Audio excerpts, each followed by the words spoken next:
What's the deal, YouTube? What's the deal, YouTube? Welcome back to the channel. So we are talking about Julio Cesar Chavez Jr. Versus Marcos Reyes. Chavez Jr. coming in at 48-2 with one draw. Reyes coming in at 33-2, no draws. And honestly, the first round I gave clearly to Reyes because Chavez, I don't remember what the show stats said on the fight, but to me, Chavez, his punch output was completely pitiful in that first round of the fight. And from then, I thought he did some decent things throughout the fights, but there was a bunch of rounds for Chavez Jr. And the one round that really jumps off the page to me was that 8th round. And in that 8th round, I mean, damn near half the round was gone before he had thrown a fucking punch. I think like 1 minute and 30 seconds had already gone before this guy even threw one single punch. All right, here's the official decision. And Oren Schellenberger scores about 96-93. All three 98-91? 98-91? All right, so now I'm not going to say that Chavez Jr. didn't win this fight. But once again, I mean, some scorecards that just don't make no sense to me. 98-91 doesn't make a lot of sense to me. I don't agree with 98-91. I do think he won the fight. Of course. I mean, Chavez Jr. outweighed this guy by about 30 fucking pounds. He's supposed to win this fucking fight.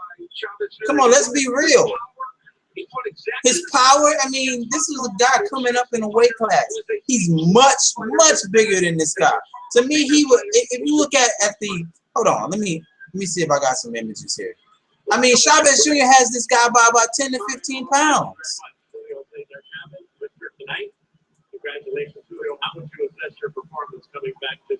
Look at the size difference. Look at Chavez, and then look at the guy who's going against him. Look at him. Look at him. Look how big Chavez is compared to this little guy that he's going against. That's not even a comparison. Chavez Jr. has this guy about 10 to 15 pounds in this fight. I mean, now there was a headbutt in there was a clash of heads in the, if I'm not mistaken, the headbutt happened in the 9th round. So they deducted a point from Reyes for that. But yeah, Chavez wins the fight. But it wasn't a great fight for Chavez. And this is the guy petitioning or, you know, trying to get a GGG fight. Man, you get your ass killed. You get knocked the fuck out worse than you got knocked out by Frank Warren. That's for damn sure. That is for damn sure. You had problems with this little guy. GGG would crush you. Don't even put GGG in your mouth to even mention GGG. Don't even say 3 words with a G in them. Don't say good God, good goddamn, or that's not 3 G's. Anyway, I'm trying to make up some shit. God damn it. But yeah, Chavez Jr. wins this fight. Not a great win from him, man. I mean, it's good that he won, but it wasn't a great win for him. Once again, he's in there and he's getting out. The dude that he's going against is out punching him.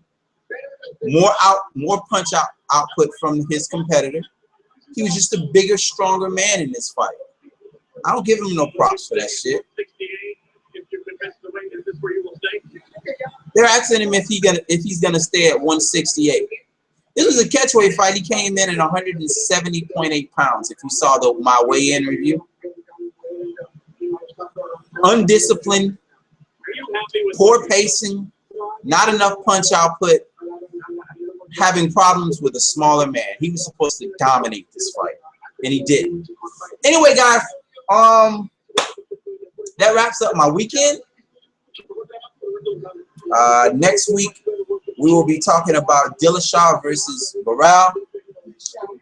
We will be covering the weigh-ins, the face-off, everything leading up to that fight on next Saturday. So make sure that you subscribe. We'll be covering all of those points. And I'm going to talk to you guys later. Peace.